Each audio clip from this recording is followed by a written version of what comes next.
Este tema que vamos a trabajar hoy día es el cierre de un ciclo que venimos haciendo durante toda la semana y donde hemos estado hablando acerca de temas de ética vinculados con la problemática de la Política Nacional de Integridad y también con el Plan Nacional de Acción sobre Empresas y Derechos Humanos. De la lucha contra la corrupción existen dos grandes caminos. Uno es cómo se afronta la gestión de los riesgos y todo lo que esto supone, incluyendo un modelo de negocio donde se incorpora de forma plena los conceptos de la ética y que a través de esta utilización es posible conseguir una mejora por mayor sostenibilidad de los negocios, mayor cantidad de ventas y mayor motivación del personal, reduciendo costos y generando mayor productividad. El Plan Nacional de Acción toma esta idea de la responsabilidad social empresarial y la recomienda para implementarla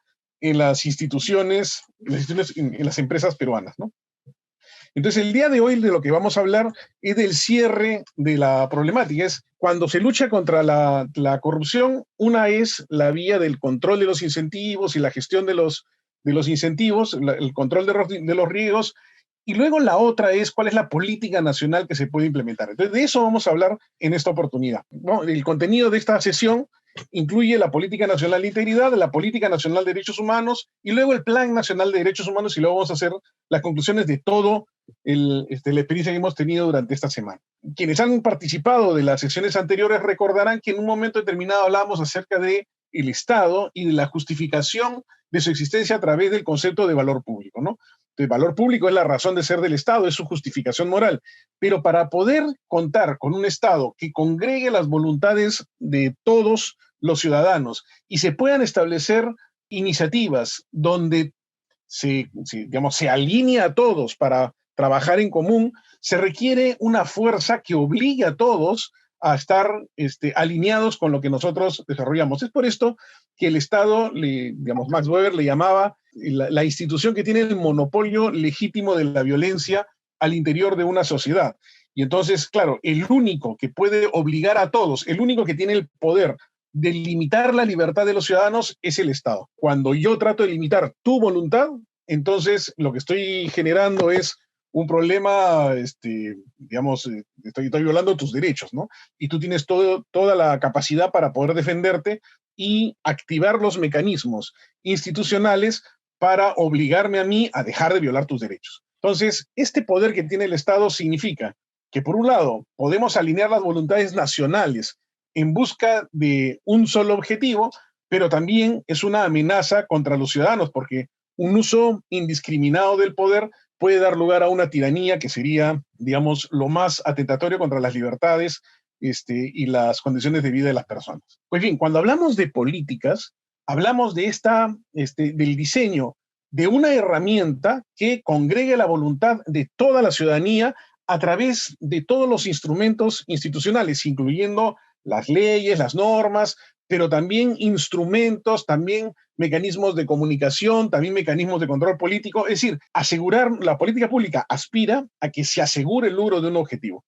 Y el desarrollo de una política supone un proceso, un ciclo de generación de la política pública que abarca con la identificación del problema, la formulación de alternativas y luego la adopción de una alternativa. Esta adopción debería ser desarrollada en una sociedad democrática a través de los representantes de la ciudadanía. Cuando no son los representantes de la ciudadanía,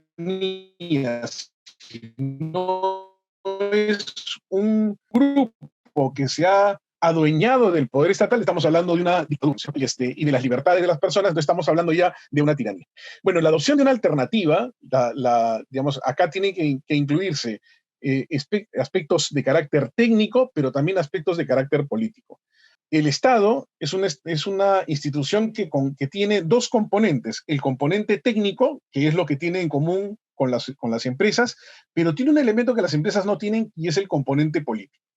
Entonces, en la adopción de la alternativa se establece a través de un acuerdo político la implantación de una alternativa seleccionada y esa implantación la realiza el equipo técnico. Entonces, en una democracia nosotros seleccionamos a nuestros representantes. Estos representantes toman decisiones en nuestro nombre y deben hacerlo pensando en el bien común. Y una vez que se establece cuál es el rumbo que se debe seguir y que tiene legitimidad porque estas autoridades tienen un origen democrático, entonces los técnicos del Estado, el servicio civil, que es el cuerpo de especialistas en la gestión de la función pública, ellos van a implantar una alternativa seleccionada y luego tendrá que evaluarse los resultados. Y a partir de la evaluación de resultados, nuevamente recomienza el ciclo identificando y definiendo los problemas. Es por eso que hay políticas que tienen una primera política, un primer plan, un segundo plan, un tercer plan, etc. Entonces, hay un ciclo en el desarrollo de la política, pero además hay una cadena de valor. Y esta cadena de valor comienza con el funcionario políticamente seleccionado por la ciudadanía. Él, la función que tiene el tomador de decisión en el Estado es pensar cuál es el valor público que queremos desarrollar. Entonces, está pensando en un impacto para que la ciudadanía tenga mejores condiciones de vida. Y entonces, una vez que piensa, lo que necesitamos es, no sé, un vaso de leche para 1 millón de niños, entonces el político piensa que es lo que nosotros queremos tener. Queremos niños mejor nutridos. El medio será, en principio, el vaso de leche. Y entonces, esta es una hipótesis de política. Si es que lo que nosotros necesitamos para mejorar la calidad de vida es mayor nutrición de los niños, entonces estoy desarrollando una hipótesis que dice, yo voy a entregar 1 millón de vasos de leche para que estos niños estén mejor alimentados. Esa es una decisión de carácter político. Y a partir de esa decisión, el ámbito técnico, los especialistas en gestión pública, comienzan a tomar recursos, desarrollar productos y servicios y colocarlos a disposición de la ciudadanía. Ese recuadrito negro con fondo blanco representa el momento del consumo de los productos y servicios que desarrolla el Estado. ¿Quién consume? Consume la sociedad civil. A diferencia de lo que ocurre en las empresas, el Estado coloca sus productos y sus servicios y los ofrece para su consumo y habitualmente tiene una naturaleza monopólica. Somos los únicos, el Estado es el único que brinda determinados servicios. Es el único, por ejemplo, que brinda el servicio de justicia, es el único que brinda el servicio de seguridad exterior, es el único que brinda determinados, un conjunto de servicios que solamente hace el Estado porque es el único que tiene la capacidad de hacerlo. Por ejemplo, carreteras, ¿no? Cuestan tanto que el único que podría desarrollar carreteras nacionales es el Estado.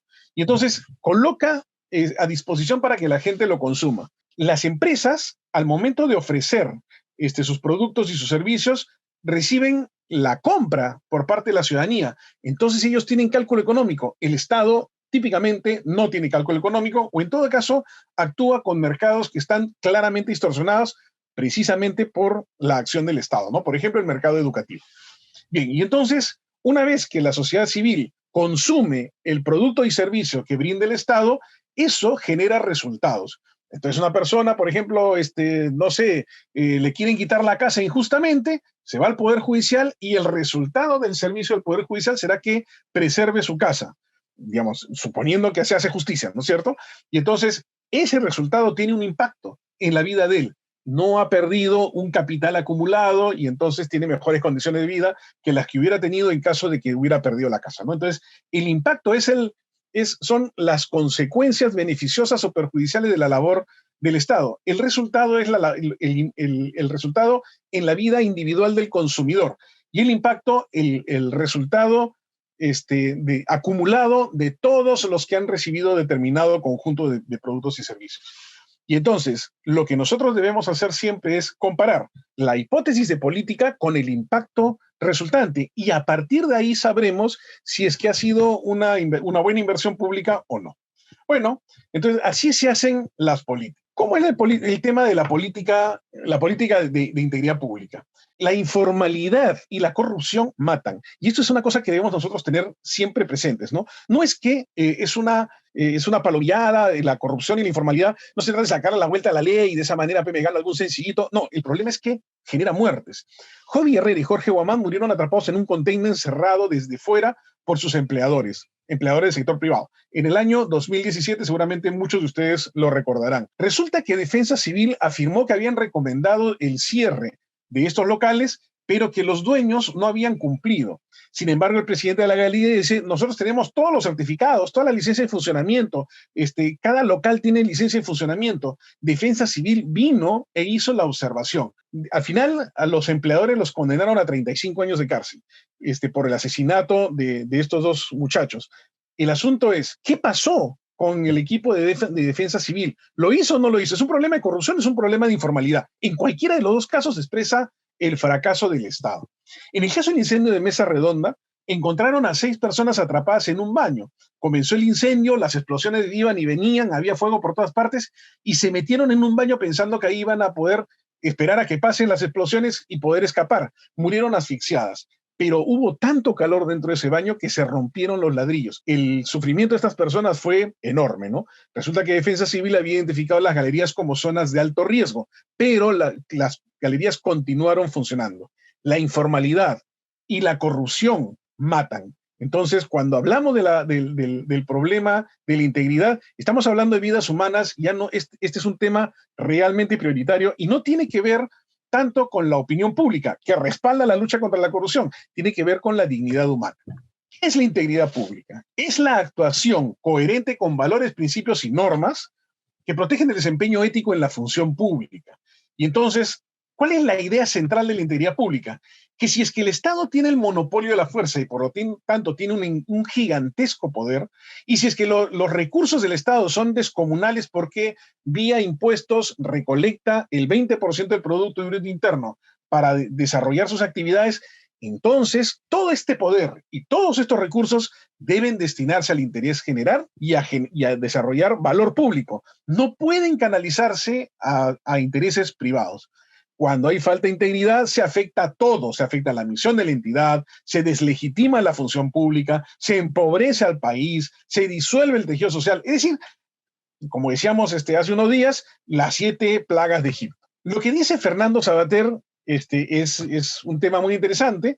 Él lo que afirma es que cuando nosotros estamos en el ámbito de la función pública, nosotros deberíamos pensar que, que aquella persona que no puede diferenciar sus intereses personales de los intereses públicos, que no es capaz de someter su interés personal al interés público, no debería trabajar en la función pública. Es una idea fundamental y es una conclusión muy importante de este ciclo de conferencias. La función pública no es para cualquiera. La función pública es para personas que tienen una fibra moral muy específica. Resulta que esta idea data de 1880, no es una idea nueva. Las ideas de integridad pública en el sentido moderno, porque claro, la problemática de la integridad en el Estado se viene trabajando desde el tiempo de Aristóteles, ¿no es cierto? Pero la visión moderna que tenemos actualmente de la integridad comienza en 1880 con un trabajo de Dorman Eaton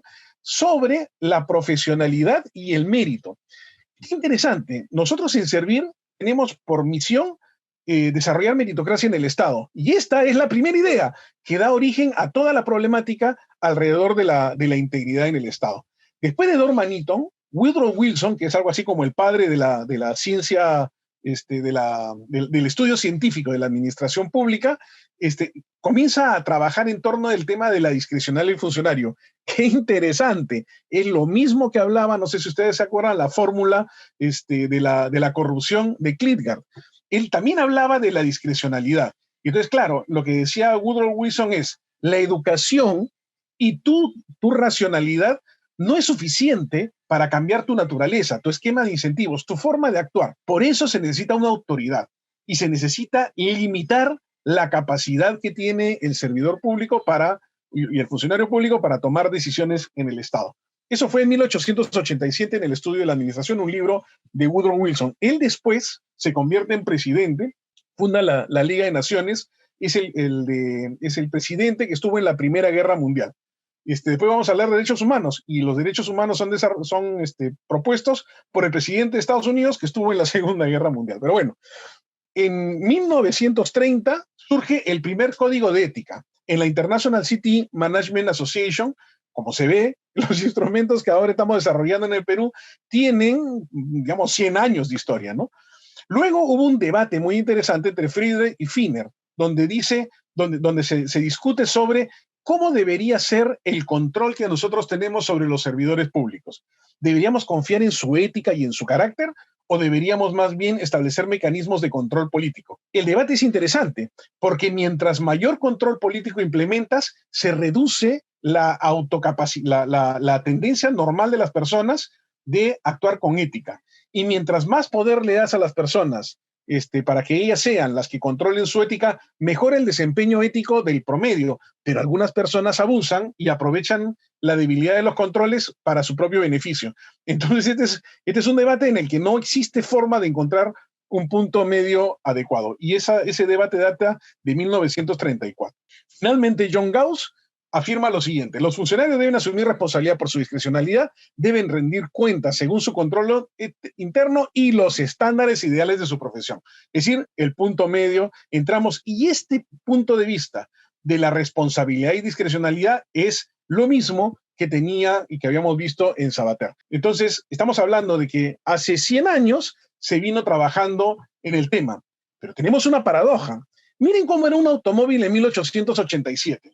Este es un Mercedes-Benz de 1887. Y en 1987, miren cómo era el Mercedes-Benz. ¿Qué pasó en la tecnología de los automóviles que permitió un cambio tan drástico? ¿Por qué la problemática de la integridad pública no ha cambiado? ¿Por qué no hemos tenido un desarrollo intelectual alrededor de los conceptos de integridad pública entre ambos? La respuesta en los automóviles es que en 1908 Ford desarrolló el modelo T, masificó la producción de automóviles y convirtió el automóvil en un consumo, en un bien que podía ser consumido por un ciudadano promedio. Entonces, la pregunta es, ¿qué ocurre con el caso de la integridad? ¿Cuál fue el modelo T de la integridad? Yo estoy seguro que, a menos que tengas mi edad, difícilmente vas a adivinarlo. Quiero que todos demos un caluroso saludo a nuestro modelo T de la integridad. Richard Nixon, el presidente famoso por ser el más corrupto de la historia de los Estados Unidos, es el responsable de que la problemática de la integridad pública se haya convertido en un problema de una enorme importancia que dio lugar a cambios muy profundos a lo largo y ancho de todo el mundo. En Watergate, él lo que hizo fue violar, desarrollar una actividad corrupta y protegida por el Estado norteamericano. La ciudadanía se sintió enferma por esta situación y exigió cambios profundos en el sistema político. Estos cambios profundos que han habido y que dan lugar a la política de integridad es un éxito de la democracia, es un éxito de la sociedad civil, es un éxito del ciudadano que se preocupa por la problemática política y exige cambios en el Estado. Porque lo que ocurrió después de Watergate es que el sistema político trató de echarle tierrita. Gerald Ford, el siguiente presidente después de Nixon, trató de echarle tierra y decir, ya terminó la larga pesadilla, ya terminó. ¿Cuál terminó? Si los problemas de corrupción se mantuvieron a lo largo del tiempo. Entonces, hay un éxito en la democracia en la implementación de las políticas de integridad. Nosotros habíamos hablado cómo se lucha contra la corrupción. Dijimos que hay básicamente 3 ámbitos, ¿no? El primero es secar el pantano, es decir, quitarle oportunidades a que se produzcan los actos de corrupción. En segundo lugar, erradicar la mala hierba, fumigar, destrozar, echarle insecticida, desfoliantes, sancionar la corrupción y evitar la impunidad. Y ese es el brazo armado, digamos, de la lucha contra la corrupción. Y el tercero es el cultivo de las plantas benéficas, ¿no es cierto? Es cambiar la cultura de las organizaciones. Y es bonita este símil, porque la palabra cultura deriva de cultivo. Claro, en la modernidad, en el siglo de las luces, se hablaba de que cada persona tenía que cultivarse igual que se cultivan las plantas. Debe cultivar su espíritu para desarrollar una cultura. Y entonces, la idea de cambiar la cultura es el tercer elemento de la lucha contra la corrupción. Es habitual que nosotros pensemos que si nosotros querríamos que una persona produzca más, la gente piensa automáticamente, págale más. Y si alguien no quieres que haga algo, dice, castígalo. Esta forma fácil de buscar soluciona los problemas complejos, es lo que la política de integridad ha querido solucionar. No es cierto que hay soluciones simples para problemas complejos. Se requiere trabajar en 3 ámbitos. En el ámbito del control de riesgos, hablamos de eso ayer, en el ámbito de la lucha contra la corrupción, de la sanción a los corruptos y en el cambio cultural. Estos 3 elementos se encuentran en la Política Nacional de Integridad y por eso es que yo mencionaba que es una política, que es una buena práctica, ¿no? Bien, ¿qué implica el servir con integridad? Bueno, un conjunto de elementos. Ser transparentes, ser imparciales, rechazar ventajas indebidas, promover el acceso justo a los puestos públicos, conocer normas y reglas de conducta, tomar conciencia de nuestros riesgos, evitar sesgos y el exceso de confianza, conocer y emplear mecanismos de denuncia. Es decir, un conjunto de instrumentos para velar en la lucha contra la corrupción y en el cambio cultural. Cuando nosotros actuamos dentro del Estado, hay un conjunto de normas que tenemos que cumplir. ¿Cuáles son las más importantes? En primer lugar, el Código de Ética de la Función Pública, que es algo así como el papapa de las leyes en el tema de integridad. Luego está la Ley del Servicio Civil, donde se expresa todos los mecanismos meritocráticos, la Ley de Incompatibilidades y Responsabilidades, la Declaración Jurada de Intereses, la Política Nacional de Integridad y finalmente, al interior de cada una de las organizaciones, el reglamento interno de los servidores civiles de cada una de las instituciones. Este código de ética que yo decía que era el más importante que teníamos que cumplir, tiene básicamente 3 conjuntos de criterios que tenemos que desarrollar, ¿no? Lo primero son los principios. ¿Cuáles son los criterios para gestionar el Estado? Y entonces se estructuran en torno del tema de la dignidad, o sea, los derechos humanos, asegurar las mejores condiciones de vida y los acuerdos sociales. Estos son, digamos, los principios con los cuales nosotros tenemos que tomar decisiones. Luego están los deberes de la función pública. Y los deberes de la función pública también se estructuran en base a los mismos principios. Estas son las obligaciones que tenemos cuando servimos en el Estado. Y finalmente, las prohibiciones éticas, las líneas rojas que nosotros no podemos cruzar. Es decir, las prohibiciones, las cosas que se nos están vedadas. Si nosotros lo hacemos, estamos incurriendo en grave falta. Este sistema, digamos, funcional de integridad pública tiene una estructura donde la rectoría la ejerce la Secretaría de Integridad Pública. Al interior de cada uno de los ministerios, la Oficina de Integridad Pública viene a ser como el coordinador de todas las entidades que están en el sector, y en cada una de las entidades públicas hay una oficina de integridad institucional o el que hace las veces. Porque, por ejemplo, en Servir no tenemos una oficina de integridad institucional, o sea, en el organigrama no hay un recuadrito para la oficina de integridad, pero sí tenemos un equipo de trabajo a dedicación exclusiva sobre este tema. Y en algunas otras instituciones, sobre todo en las más pequeñas, lo que tenemos es a uno de los gestores públicos que está a cargo de la función de integridad, normalmente en la Oficina de Recursos Humanos. Pero así como tenemos una estructura, tenemos una normatividad, porque es un sistema, ¿no es cierto? En un sistema del Estado tenemos personas, equipos institucionales y también tenemos normas y reglas de juego.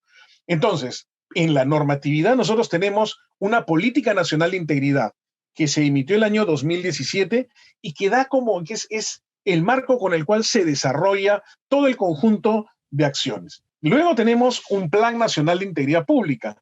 Tuvimos uno del 2012 al 2016, tuvimos otro del 2018 al 2021 que se prolongó este año también. Esperemos que el próximo año salga el tercer plan. Y luego tenemos un modelo de integridad pública.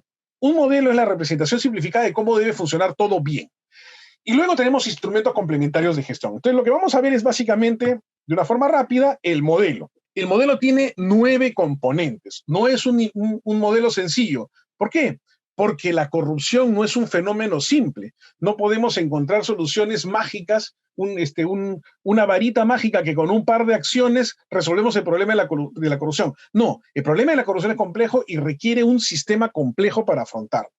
Entonces, lo primero de todo es el compromiso de la alta dirección. Es decir, nosotros necesitamos, como parte de las actividades que tiene la Oficina de Integridad, necesitamos que desde la más alta dirección haya un compromiso claro en contra de la corrupción, cosa que siempre lo hay en el discurso, pero es que además tiene que traducirse en acciones prácticas. Luego desarrollamos la gestión de riesgos. Fíjate que es lo más importante después del compromiso de la alta dirección. Luego la implementación de políticas de integridad dentro de las organizaciones del Estado. Luego está el problema de la transparencia. Luego la implementación de controles, donde respaldamos, digamos, apoyamos al sistema de control interno. Después está todo el tema de la comunicación y la capacitación, que es para formar competencias dentro de nuestros equipos de trabajo, la implementación del canal de denuncias, que es donde están los dientes con las cuales nos vamos a defender de la corrupción, y luego las actividades de supervisión y monitoreo. ¿Cuál es el noveno componente? El encargado de supervisar todas estas actividades y que le rinde cuentas a la alta dirección, porque como es natural, el encargado no puede estar sometido a un esquema de incentivos perverso donde tenga discrecionalidad. No, las actividades que tiene la integridad rinden cuentas ante una alta dirección que se espera que esté comprometida contra la corrupción. Entonces, el primer instrumento complementario para poder llevar a la práctica esta política es el índice de capacidad preventiva. Es un instrumento que tiene 35 indicadores en la primera etapa y 27 indicadores en la segunda etapa para medir cómo estamos en el Estado. El año pasado, en los ministerios, el cumplimiento era del 91%.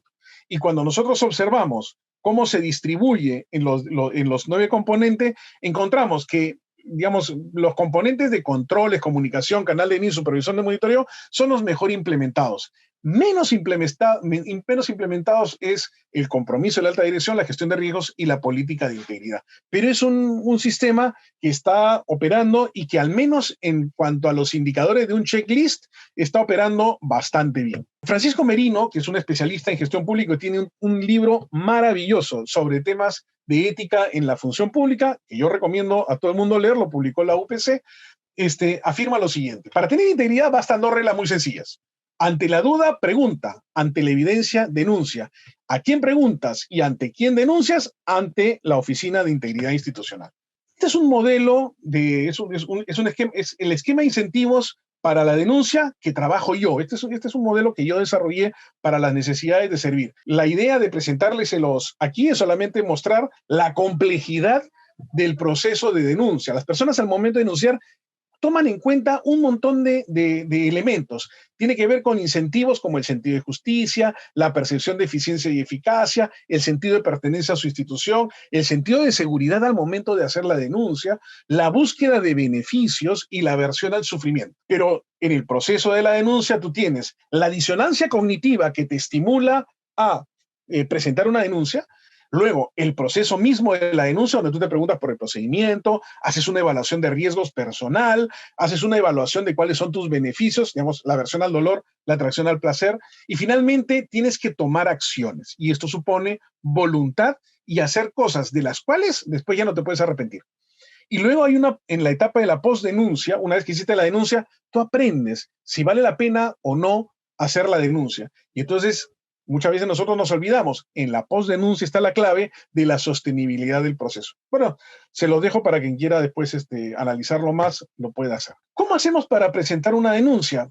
Todas las entidades públicas lo hacen a través de un portal único que maneja la PCM para todo el Estado, donde se establece un conjunto de un esquema de incentivos que favorece la denuncia. Tú tienes derecho a la reserva de identidad, a pedir medidas de protección.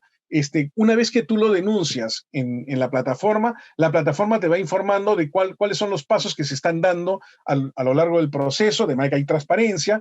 El acusado tiene derecho al debido proceso, el equipo de integridad tiene que rendir cuenta del sistema de integridad, porque hay un observador externo que es el ente rector que te está observando el trabajo. Tú no puedes meter los problemas de corrupción debajo de la alfombra. Y finalmente permite hacer una investigación sobre la problemática de la corrupción. La OCDE, esta Asociación de Países Desarrollados, decía: los sistemas disciplinarios y la recuperación de pérdidas y daños económicos constituyen los dientes del sistema de integridad de cualquier país para disuadir a las malas prácticas. Pero esto nos genera un problema de carácter ético, y es el problema de determinar las pruebas más allá de toda duda razonable, que es lo que da lugar al sistema de justicia. Y hay un conjunto de puntos de vista, ¿no? Por ejemplo, Ulpiano, que es un romano clásico, dice: es preferible dejar el impune al delito de un culpable que condenar a un inocente. Dolores Ibarru, la pasionaria, una política española, decía: más vale condenar a 100 inocentes a que se absuelva a un solo culpable. Exactamente lo contrario de Quilpiano. Había otro, Arnaldo de Almaric, que decía: mátelos a todos, Dios reconocerá a los suyos durante la cruzada albingense. Y entonces la respuesta correcta era: es preferible dejar impune el delito de un culpable que condenar a un inocente. Y precisamente por ese motivo es que nosotros tenemos que preocuparnos, en el caso de las denuncias falsas. No olvidemos que una denuncia falsa es un delito. Se le llama denuncia de mala fe. Cuando los hechos ya fueron denunciados y el acusador lo sabe. Cuando la denuncia es reiterada, cuando la denuncia carece de fundamento y cuando es una denuncia falsa. ¿Y qué sanciones hay? La pérdida de las medidas de protección que hayan sido otorgadas y, si es necesario, la sanción administrativa, civil o penal según corresponda. Es decir, no se debe pensar que el sistema de denuncias es una puerta abierta para que tú difames a nadie. No, el sistema se defiende. Un segundo elemento, un segundo instrumento que ha desarrollado la Presidencia del Consejo de Ministros como ente rector es el registro de visitas en línea. Este es un mecanismo por medio del cual todas las personas que van a visitar a una entidad pública y que son externas a la entidad pública deben ser registradas. ¿Para qué? Para verificar que no se use el poder para favorecer a nadie. Si ustedes recuerdan los problemas que ha habido en Palacio de Gobierno, está vinculado justamente a los problemas de las visitas, ¿no? Entonces, este es un mecanismo que protege a la ciudadanía de sus, digamos, de la posibilidad de que haya malos funcionarios. Este es el ciclo de vida del proceso de funcionamiento de la plataforma de visitas, está mal mi encabezado, de la plataforma de visitas. Desde que se solicita la cita, se convoca la reunión y se crea la cita en plataforma. En color rojo está los momentos en los que interviene el software, ¿no?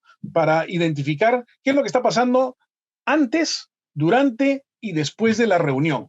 Por ejemplo, si es que el registro de salida de la plataforma se diferencia de forma muy notable del registro de salida de la plataforma, entonces uno debe, perdón, de la salida física del personal de la institución, uno tiene que preguntar qué pasó en el lapso entre que terminó la reunión y que ellos se fueron. Es que se reunieron con alguien en el intermedio, habiendo hecho la ficción de que había visitado a otra persona. Bueno, es un elemento para posterior investigación. Hay un montón de instrumentos que están planificados o están en proceso de consolidación.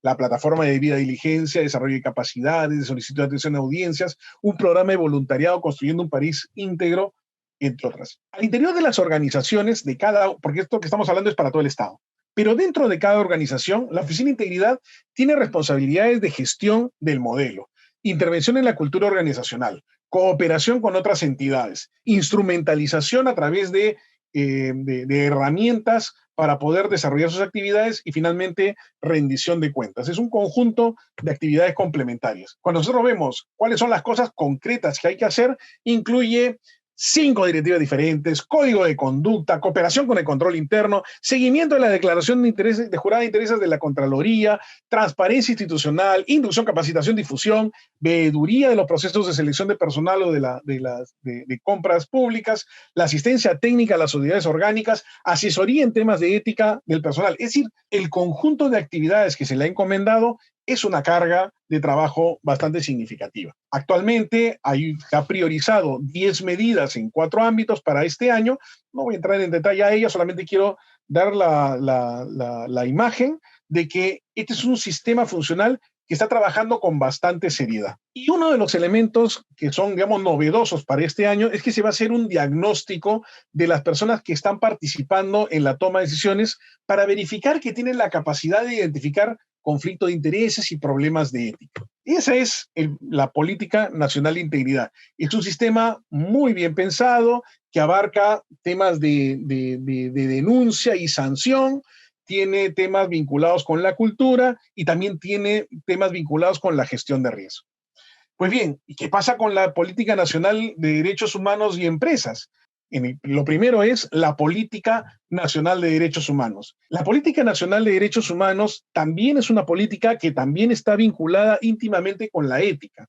Y la idea es desarrollar una herramienta que sea multisectorial, que sea integral y que sea transversal a todos los niveles del Estado, con el objetivo de concretar la gestión de políticas públicas en materia de derechos humanos. Es decir, aterrizando el concepto de dignidad en el ámbito de la gestión pública de forma concreta.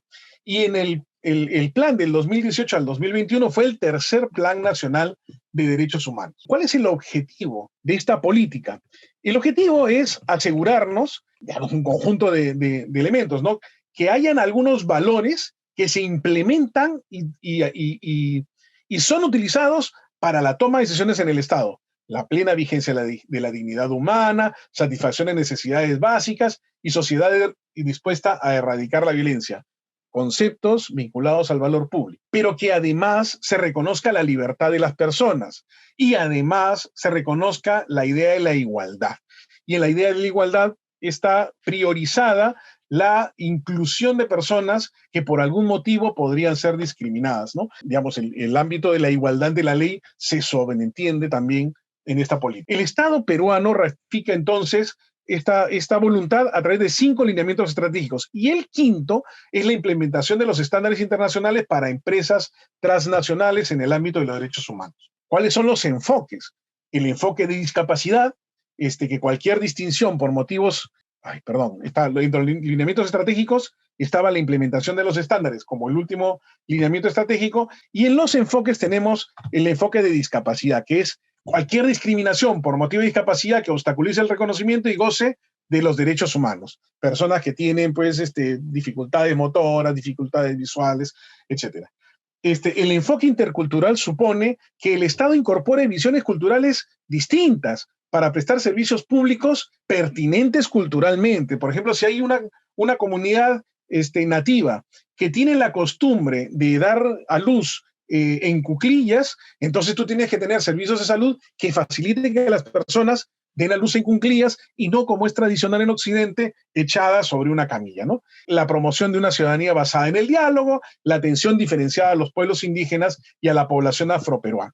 Después está el enfoque etario, que reconoce que las personas tienen necesidades distintas y cualidades distintas de acuerdo al ciclo de vida. El enfoque de género, que reconoce las asimetrías y relaciones de poder entre varones y mujeres y donde el objetivo es reducir la brecha de género. El enfoque territorial busca fortalecer las relaciones de los sectores en un terreno concreto para utilizar las ventajas territoriales con una orientación sostenible. Entonces, claro, aquellas zonas donde por razones de la naturaleza no se puede cultivar, pero se pueden tener minas, entonces deberíamos priorizar el desarrollo de una minería, pero una minería pues que sea, no diré sustentable porque la minería no es sustentable, pero que por lo menos las condiciones de vida sean condiciones de vida que no se vean gravemente perjudicadas por la contaminación minera. Y finalmente el enfoque diferencial, que es la idea de que el trato debe ser acorde a las particularidades de cada persona, no se debe tratar igual a las personas que son diferentes. Estas son los 6 enfoques para poder afrontar la política, ¿no? Y si nosotros observamos cuáles son los grupos, estos grupos están organizados de acuerdo a estos mismos principios que acabo de mencionar. Por ejemplo, se prioriza niños y adolescentes, allá, problemática etaria, por edades. Mujeres y personas LGTBI, es un problema de género. Pueblos indígenas y población afroperuana, sí, un problema cultural, intercultural. Personas con discapacidad, el enfoque de discapacidad. Luego están las víctimas de la guerra contra Sendero, contra el terrorismo. Las personas con VIH-Sida y las personas con tuberculosis. Trabajadoras y trabajadores del hogar. Defensoras y defensores de derechos humanos. Personas privadas de libertad. ¿Cuál es el enfoque que los agrupa a todos estos? El enfoque diferencial. Migrantes y desplazados, el enfoque territorial. Muy bien, ¿y cómo se aplica esto a las empresas? A través de un plan nacional de acción cuya finalidad es garantizar que las empresas respeten los derechos humanos en el ámbito de su acción.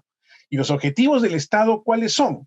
Que las empresas reflexionen sobre el impacto que tienen sus actividades, de manera que aseguremos que la vida de las personas no se vea afectada, ¿no? Ni el bienestar de las personas. Entonces se trata del impacto en el medio ambiente, en la salud, en la vida, en la integridad personal. También se busca que las empresas reflexionen sobre su relación con las personas en el ámbito laboral, comercial y social, y que finalmente las empresas implementen progresivamente los principios rectores. Fíjense ustedes que los primeros 2 se encuentran íntimamente vinculados con la responsabilidad social empresarial de la que hablábamos ayer, porque estamos hablando de los stakeholders, que es el segundo objetivo, ¿no es cierto? Pero además el impacto que tienes en las actividades, de manera que, digamos, puedas asegurarte que no estás traicionando a las personas que están vinculadas contigo. Es decir, estamos trabajando sobre el tema de la sostenibilidad de las empresas. El Plan Nacional se desarrolla pensando en la responsabilidad social empresarial, que no es algo, digamos, que debería ser necesariamente obligatorio para las empresas. Es un modelo de negocio, como hay otros, pero es que es un modelo de negocio que aterriza la ética en el ámbito práctico. Y esta forma de interpretar el vínculo de los derechos humanos con las empresas supone un cambio de paradigma, un cambio de forma de pensar los derechos humanos, porque expresa un avance en cómo estamos tratando de que los derechos humanos se implementen en la vida cotidiana.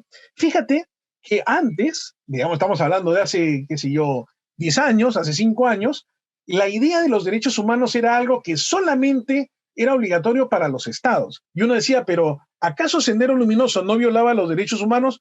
Claro que violaba los derechos humanos, pero Sendero Luminoso no había suscrito un convenio internacional, no había declarado formalmente que iba a cumplir con los derechos humanos. Ellos es un grupo terrorista, por definición están en contra de los derechos humanos, pero no habían suscrito la declaración. Los únicos que suscriben la declaración son los estados. Por lo tanto, los únicos a los que les podemos demandar que cumplan los derechos humanos son los estados. ¿Y qué hacía Sendero Luminoso? Sendero Luminoso violaba la ley penal.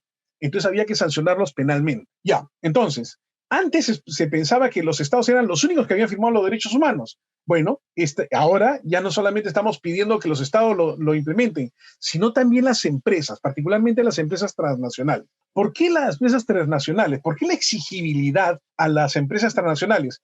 Porque hay empresas transnacionales que tienen un Producto Bruto Interno más grande que el de Perú. Hay empresas transnacionales que tienen más de 1 millón de trabajadores. Entonces, evidentemente, estamos hablando de un tipo de actor que hace 100 años no existía, que es un tipo de actor con una capacidad de influencia tan grande como la del mismo Estado. Además, ya que hay dos elementos sumamente importantes. No se reconocen las garantías a los derechos empresariales como contraparte de las demandas. O sea, esto no es un toma y daca. No es que el Estado dice, ya empresas, cumplan los derechos humanos y las empresas dicen, a ver qué me das a cambio. No, se les exige que lo cumplan y punto. Tanto es así que no se reconocen determinados derechos que las empresas quisieran que se les reconozcan precisamente para poder trabajar, para hacer su trabajo. Por ejemplo, libertad de comercio, tributación con representación, garantías de no expropiación, etcétera. Es decir, derechos que deberían tener las empresas reconocidos por los estados. Y luego, la ausencia de priorización en los grupos vinculados a la actividad productiva. Porque fíjate qué interesante, cuando hablamos de los grupos que están priorizados en la política, hablan de discapacidad, de mujeres, del LGTB, de pueblos afroperuanos. Ya, ¿y dónde están los derechos de los consumidores? ¿Dónde están los derechos de los trabajadores? ¿Por qué los vecinos no son un grupo priorizado? Porque la problemática no es un toma y daca. No se le está pidiendo a las empresas que cumplan con los derechos humanos a cambio de que reciban otro beneficio. Esto no es la zanahoria y el palo. Acá solamente hay una exigencia, que es ustedes cumplan con los derechos humanos. ¿Por qué? Porque es que hay que cumplirlos, porque la dignidad humana está por encima de todo.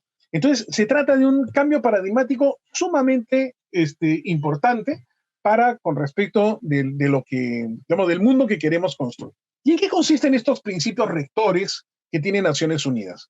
Son básicamente 3 principios: proteger contra los abusos, respetar a las personas y remediar cuando los problemas se desarrollan. Es decir, protegerlos para que no se violen sus derechos, respetarlos y tratarlos como iguales, porque tienen dignidad. Y ahí donde hayan habido afectación a sus derechos, bueno, hay que remediarlos. Estos principios tienen un trasfondo de carácter moral: evitar dañar al inocente, reconocer la dignidad de las personas, compensar el daño. Es decir, principios morales sobre los cuales se estructura la vida en sociedad. Y los fundamentos son el principio de justicia. Debemos dar a cada uno lo que le corresponde. Debemos reconocer los deberes propios y reconocer los derechos a terceros. Y debemos asumir la responsabilidad sobre la consecuencia de nuestros actos. Es decir, la ética plasmada en términos prácticos e instrumentalizadas a través de mecanismos concretos, medidas adecuadas, reglamentación y sometimiento a la justicia para proteger los abusos, debida diligencia para no vulnerar derechos en el respeto y finalmente reparación de las consecuencias negativas y mejora el acceso a las víctimas en la fase de remediación. Hemos estado hablando durante 4 sesiones de la problemática de la ética y la integridad pública y cómo ésta se aterriza en términos prácticos a través de instrumentos políticos como la política de integridad y la política de derechos humanos, y también a través de la gestión de riesgos. Hemos hablado sobre la integridad y hemos hablado también sobre la corrupción. ¿Qué conclusiones podemos sacar de todos estos elementos? Bueno, la primera conclusión es que la función pública no es para cualquiera. Tú necesitas tener una vocación de servicio específico, la vocación de servir al ciudadano. Digamos, todos los bibliotecarios tienen vocación de servicio. Entonces, claro, nosotros hemos construido una profesión en torno de brindarle a las personas información para que tomen las decisiones y se beneficien ellos, no nosotros.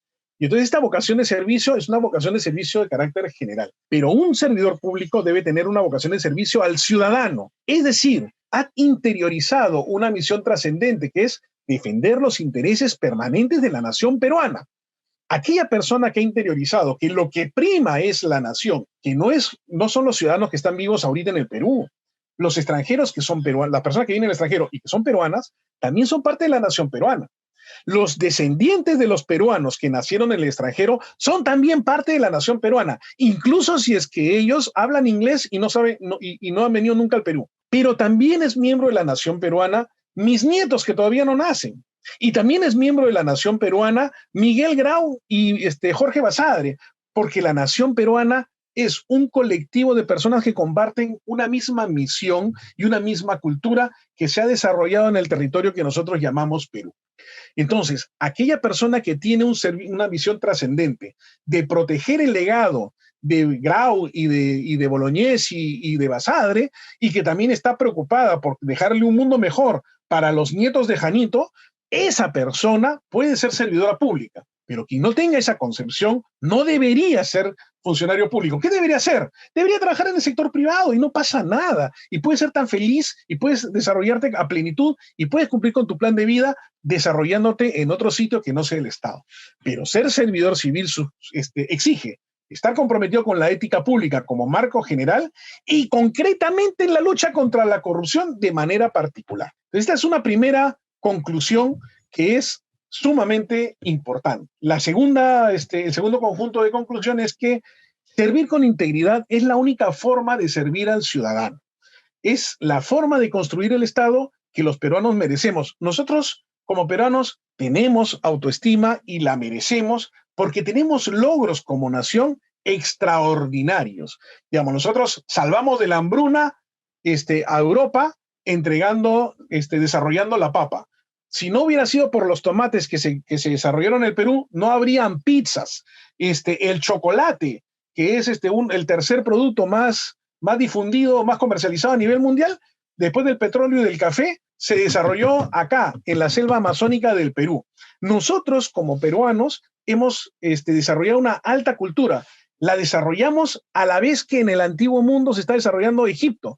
Nosotros la desarrollamos acá con Caral. Y era una sociedad, digamos, compleja, una sociedad que había desarrollado formas estatales que no tenían violencia, porque en Caral no existen muros. Es decir, era una sociedad básicamente pacífica. Esa es la tradición que nosotros tenemos y que merecemos proteger. Entonces nosotros merecemos el Estado que esté a la altura de nuestra autoestima nacional. Un servidor civil que no sirve al ciudadano es un explotador del ciudadano, un miserable, una persona que no merece tener el poder que tiene.